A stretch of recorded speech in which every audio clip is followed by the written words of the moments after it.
Welcome to 843 TV. I'm your host, Wayne Morris with WHHI-TV. And I'm Will Wareham with WHHI-TV. And today we're coming to you from Ridgeland Elementary School, and we're in the Parenting Center room. And we're happy to be here. It's an all Jasper County School District show. Our first guest is the head football coach of WHHI-TV High School, Jamal Nelson. They're coming off a great season. He's going to tell us all about it and some of the off-season practices he uses to get his team ready. That's right. And our second guest is Tracy Stormer, who's the Director of Technology for the Jasper County School District. She's going to tell us about the evolving technology here in elementary and high schools and how she's got a goal of 1-to-1 ratio for devices to students. And our last guest is Kristen Parker. She's the Jasper County School District Teacher of the Year. She's a third grade teacher here at the elementary school. She's going to tell us all about how she won the award and her background, and just a really good show for you here at Jasper County School District. So we'll be right back with 843 TV. Where communities come to speak.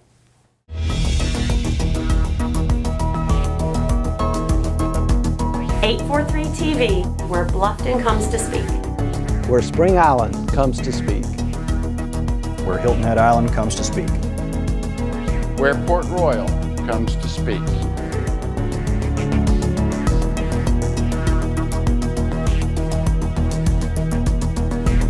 .843 TV, where communities come to speak. Welcome to 843 TV. We now have the pleasure to be joined by Mr. Jamal Nelson. He's the head football coach at WHHI-TV High School. Thanks for being with us, Coach. Thank you. So your position here is head football coach. Yes. Tell us a little bit about your background and the team this year. It's your first year, so tell us a little bit about how it went. Well, this is my first year as the head football coach. I'm currently a special education teacher, teaching math support, and also head football coach. Had a wonderful season. Coming in late, I'm just happy to be here, and had like I said, a very exciting season. And you grew up in South Carolina, you said, in Spartanburg, is that right? Yes, originally from Spartanburg, South Carolina. And then you played college ball as well, too, you said. Right, at Tusculum College. Nice. So you're very prepared for this position. Absolutely. That's good. As a first-year head varsity football coach, what were some of the challenges you come across putting a staff together, getting your teams together? I mean, I'm assuming you had assistant football coaching experience previous to this? Yes, I was at Broome High School for 2 years, and then I was at Spring Valley High School for 7 years. The biggest challenge for me was, you know, with getting a late start, basically starting the job in July, and then trying to hurry up, put a staff together, and get ready for week 1 against, week 0 against Hilton Head. That was very challenging. Oh, I bet. Yeah. So how many assistant coaches did you have? I currently had 7 this year. 7 coaches, and then how many boys were on the team? I had a total of 66 for varsity and junior varsity added together. Okay, 7 coaches and 66 kids, and you had to start in July. Okay. And I'm assuming you had a positive experience first year. Absolutely. Yeah, cool. Well done. Thank you. What players stood out to you this year, and they probably won't be returning next year? Well, I could be here all day talking about all the players that really stood out. But we had a good group of seniors, Gavin Bush, Craven Howard. They were some players that really stood out and made a difference for our football team, on and off the field. Do you have some good players coming back, I assume, too? Yeah, well, we have quite a few players that's coming back, already getting in the weight room, working hard. Frank Fields III, DeJohn Frazier, and the 2 rising juniors, Cameron Williams and Malik Bostic. And senior leadership on a football team, probably more than any other sport, is critical. So how many seniors did you say are not coming back? Well, we won't have 17 seniors back this season. I wish I could have them all back. You know, they were a great group of seniors. This has been my first year as a head football coach. You know, I couldn't ask for a better class. And then how many seniors coming up next year? Well, next year we're looking at about between 19 and 22 right now. Depending on how many kids come out. Yeah. Right. That's great. What was your record this season? Well, this season I reckon was 8-4 overall. We were 4-1 in the region, co-region champs, but finished at number 2 because of how the region finished. Excellent. Co-region champions. Now, who was your counterpart? Who was the other? Well, we had a 3-way tie for co-region championship, and that was Woodland and Barnwell, and us also. 8-4. I mean, that's a good record. What was the record last year? Of 7-5. Okay, so you inherited a decent program, and it sounds like you're taking it to the next level. Well, that's what I'm trying to do. You know, we have high expectations, and of course, we wanted to get better than 8-4, but that was an outstanding season. Yeah, and was that a playoff season as well? Y'all went to the playoffs? Yes, we hosted 2 home playoff games, first and second round, and we ended up losing the lowest 14-6 in the second round. Okay, wow, that was a close game. Right. Well, now I know that athletics is a huge part of a high school experience, and playing high school football myself, and I'm sure that you had a similar experience. You learn a lot outside of the classroom, on the practice field, with your teammates, how to act in a team environment. Right.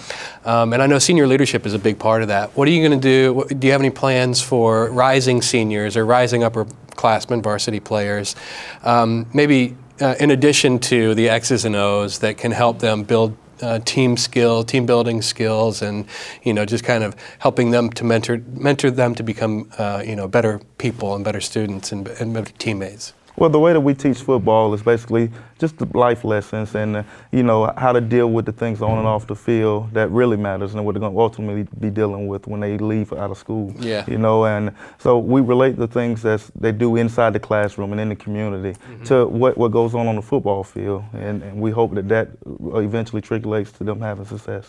Absolutely. And so do you all have team functions? I know that we're in basketball season right now, but football season never really stops in South Carolina. Right. So y'all are doing strength conditioning right now. Do you do any other team events to help build camaraderie or help them with their schoolwork and other things like that? Well, first off, I'm an advocate for all of our players to do multiple sports. So we have a lot of athletes right now that's in a lot of either baseball or basketball or soccer. So those players aren't currently doing strength and conditioning as far as with football. Right. So, as long as they're involved in something, that's great. That's right. Yeah, the agility for basketball or the hand-eye coordination for baseball definitely helps translate to football. There was a study actually recently that came out that said multi-sport athletes actually do better than just people who focus on one sport only. So that's kind of surprising. Oh yeah. You're seeing that more and more often though, now that these kids are kind of pigeonholed into a single sport, and everything that they do is focused on improving. And they burn out on it. Yeah, they do. They burn out on it. Absolutely. So we've talked before about academics and athletics and how they're really intertwined. It motivates kids to go to class. They have to have a certain GPA to play on the team. So how are your kids doing in the classroom? I know that's probably something you stress. And do you see it as a teacher as well, that kids who play sports end up doing better in school actually than kids who don't? Well, I quite frankly stress as being a student athlete, and the academic part is almost first. Yeah. We have mandatory study hall every day before practice, and to make sure that they're getting that bit that they need to have, because without the academic part, athletics will go nowhere. Yeah. Well, it's hard for teenage boys to accept that. I know for myself, it was definitely the other way around. It was athletics first and then school second, but it truly is the way you have to do it, because the fact of the matter is, these kids may be great athletes, but how many people make it to college, then how many people make it to the pros? The numbers are so small. That's right, absolutely. So education is the bedrock of why they're here. So. Definitely, definitely. That would take them a long way in life. Absolutely, a lot further than the ball. Absolutely. Well, thank you so much for being with us. We appreciate your time, and stay with us. We'll be back with more 843 TV.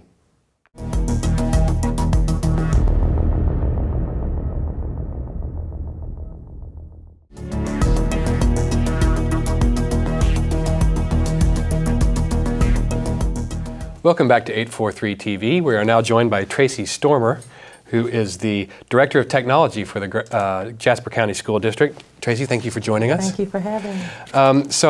Tell us a little bit about the technology available to students and faculty here at the Jasper County School District, and how long you've been here.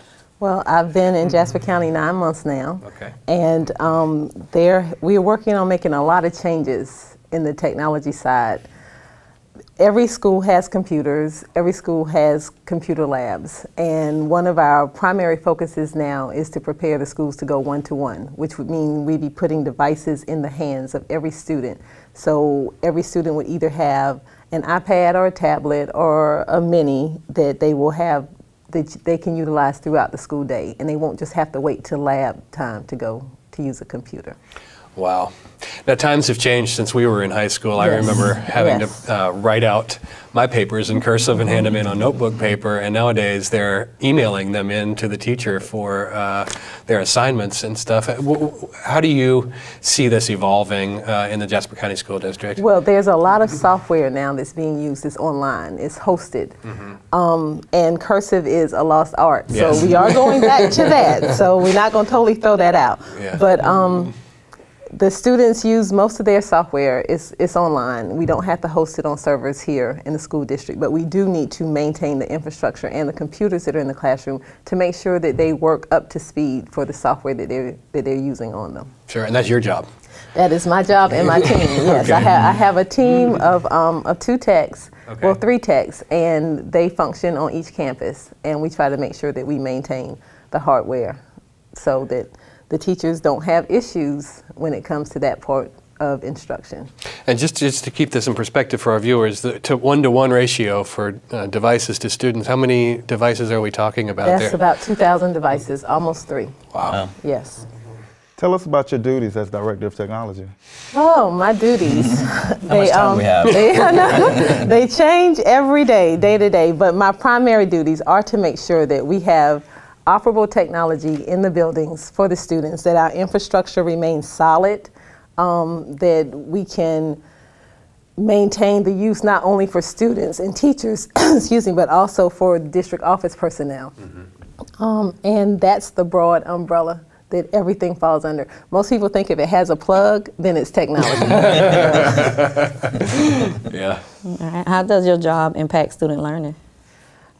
My job is as good as the teachers that get the professional development to use the technology in instructional learning. And you know that well, being a 3rd grade teacher. But we put in the hands of teachers what we hope will assist them with providing good, solid instruction for students. Like in the elementary school, a computer that can help a student read a book audibly, and that student learns words, vocabulary, and is also knowing how to manipulate the technology. And in a lot of cases, what we're finding is the students already know how to operate the technology. That's not the issue. But being able to put them on the right site with the right program so that then they can gain instruction. Our younger kids are mostly content consumers. They want the information is being fed to them. We want our middle and high school students to be content providers. We want them to type those papers and submit them in Edmodo or whatever to their teachers so that there's a full broad spectrum of what's going on. Yeah, these devices, it's truly amazing what they're capable of and how many different layers there are. Because like you said, it's not only taking in, but also sending out information. That's a great point. What's your favorite part of what you do? My favorite part of my job is seeing the students working, learning, and growing on technology, and seeing teachers that are assured of how they're using technology in the classroom, and that's when we know we're making a difference. What's your background, just real quick? Well, I came from Beaufort County School District. Okay. I was an area support supervisor over there. I was in Beaufort County for 14 years. Okay. And I have a BS and an MS in computer science. Nice.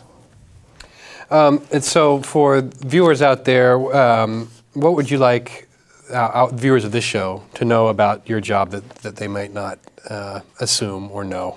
Well, one thing that most people don't know about technology is that it's trial and error.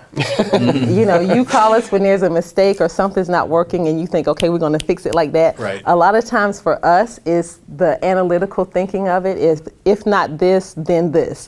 So we try. And if that doesn't work, then we try something else. So it's not always just as cut and dry as, okay, there it is, now it's done. I'll just press this reset button and it's cut it off, cut it on, right? Yes, that's the first thing we'll always ask you to do. Did you reboot your computer?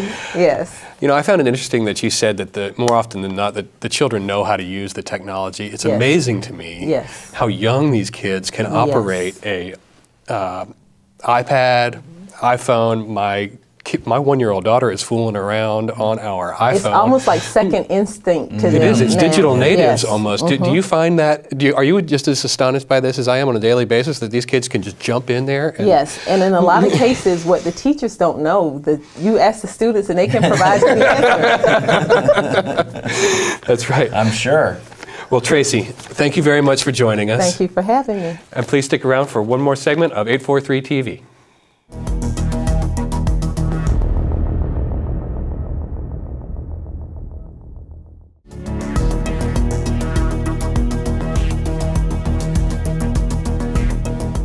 Welcome back to 843 TV. We are now joined by Miss Kristen Parker, who is the Jasper County School District Teacher of the Year. Congratulations, first and foremost. And thanks for having me. Yes, ma'am, absolutely. So tell us a little bit about your background, your education, where you grew up, which may be nearby, and just how you got to this position. Okay, I grew up in Jasper County, went to high school here, graduated in 1998. I went to South Carolina State, graduated in 2002, decided to come right back here and serve my community. And I've been teaching here for 12 years. Nice. Well, you're a third grade teacher and Teacher of the Year. I mean, how did you feel when you heard that you were going to be Teacher of the Year in your hometown? I was super excited, but I worked really hard, and to know that my colleagues appreciate and you know, have that respect for me, it was overwhelming. Yeah, well, that's a huge achievement. Yes, it is.